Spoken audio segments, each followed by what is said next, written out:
Victorian Premier Jacinta Allan has gotten her wish and officially signed a treaty with Aboriginal people into law. That was clearly not the wish of the Victorian people, who voted 54.15% no in the federal Indigenous Voice to Parliament referendum in 2023, but the Premier got her wish anyway, and that's all that counts.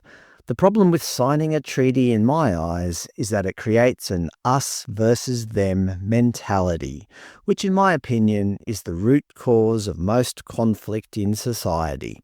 It essentially creates a law that says there's something inherently different about one group of Victorians than the rest, based entirely on their shared ancestry, or lack thereof.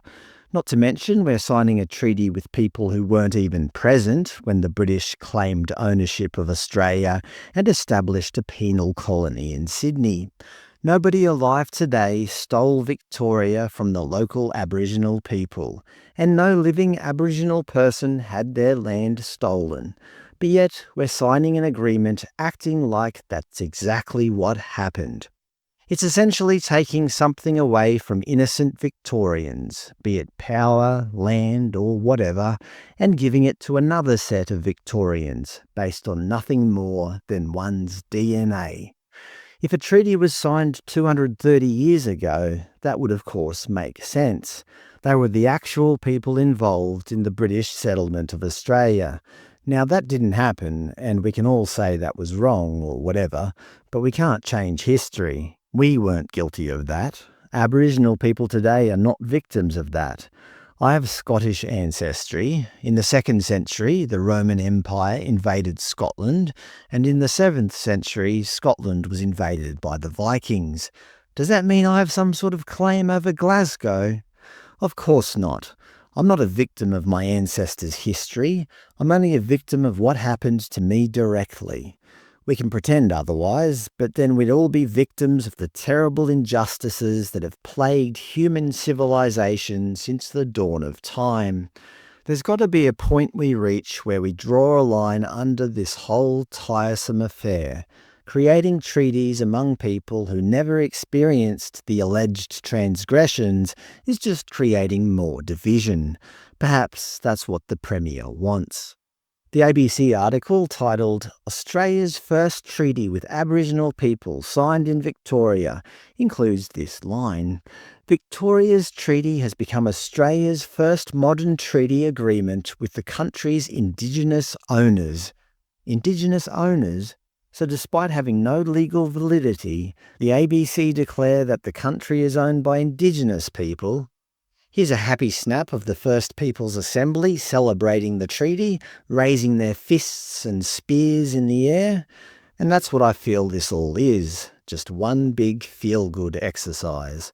Governor of Victoria, Margaret Gardner, described the moment as historic and received a round of applause when announcing the treaty was now law. She said, "The first statewide treaty for Victoria, the first in Australia, and the first for First Peoples in Victoria." By the way, Ms. Gardner is not the first female governor of Victoria, she's the second. However, the Victorian governor has been female continuously since 2015. This is Auntie Jill Gallagher, a proud Gundji Jamara woman.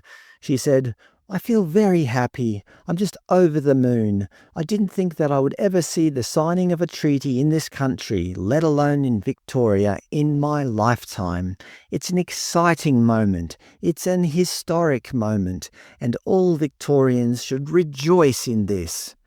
There you go. It doesn't matter how you voted. As a Victorian, you should rejoice in this.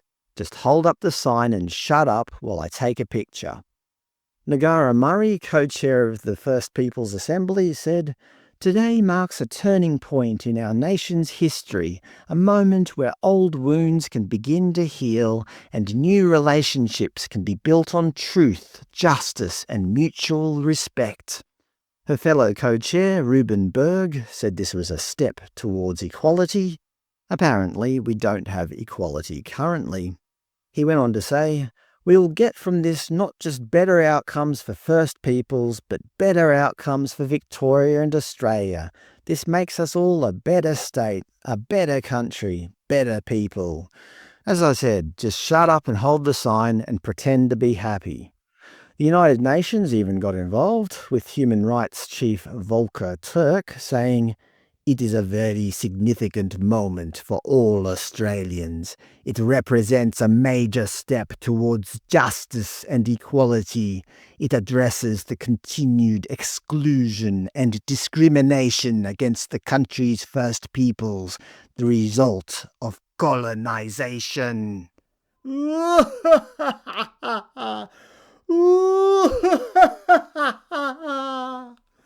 And Lady of the Hour, Premier Allan, said, "This marks a new chapter in Victoria's history, a chapter that brings together the oldest continuing cultures on earth with the more modern institutions of our state. It is a chapter that is founded on truth, guided by respect, and carried forward through partnership. A partnership to build a stronger, fairer, more equal Victoria for everyone. That's what treaty means." Okay, so ostensibly the goal is to bring Victorians together, but I think it's going to have the opposite effect. It's going to drive a wedge between Victorians and create an us versus them society.